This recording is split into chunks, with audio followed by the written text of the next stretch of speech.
Today we'll be focusing on eating disorders in college students. As teens head off to college, many will experience stress or other problems from school or a personal life, which can lead to some falling victim to eating disorders.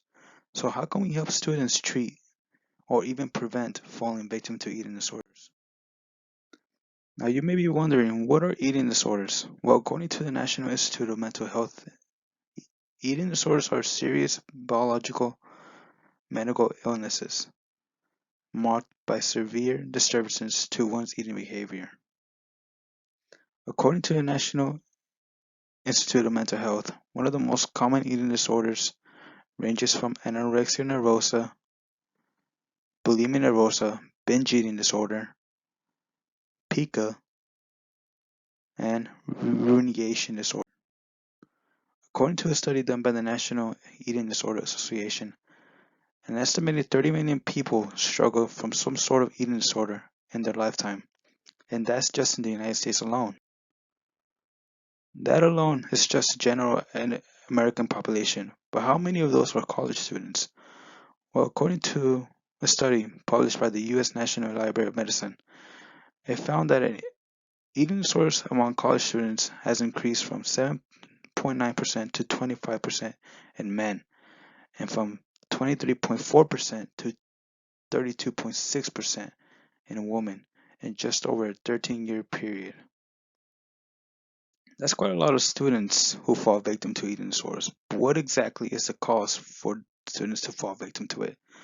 Well, according to a survey conducted among ASU college students entitled Eating Disorders in ASU College Students, subjects were asked a series of questions on what they thought was the cause for students to be more vulnerable to eating disorders. Many of the responses stated that one of the main causes for students to fall victim to eating disorders is due to stress, which can be caused by school or conflict personal issues in their private lives.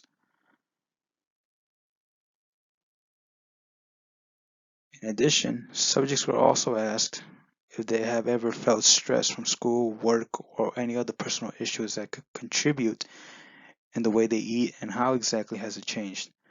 Many have said that due to stress from school or other personal issues, some have felt overwhelmed, that they even forget to eat at all, focusing all their energy on their assignments or problems. Some have even said that they have gone a whole day without eating, while others have responded by stating that they managed their stress by binge eating.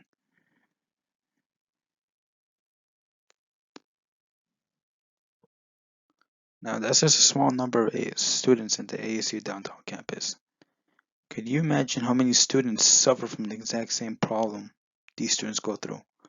Well, according to an article published by the U.S. National Library of Medicine, eating disorder among college students ranges from 8% to 70% in a recent national survey of college students. So now that we know what exactly are eating disorders, what are the warning signs one should look out for? Well, according to an article written by Alina Petre, which was later reviewed by Dr. Timothy Leggs, who is a board certified as both a geriatric and psychiatric mental health nurse practitioner, states the following warning signs to look out for, such as for anorexia nervosa, bulimia nervosa, and binge eating disorder. Now, some may believe that eating disorders are fads or phases college kids go through that would eventually go away once they're done with school, but that couldn't be further from the truth. According to the National Eating Disorders Association, eating disorders has the second highest mortality rate of all mental health disorders, which can cause severe health consequences such as cardiovascular, gastrointestinal, and neurological complications. So what exactly is being done to tackle this issue that greatly affects college students?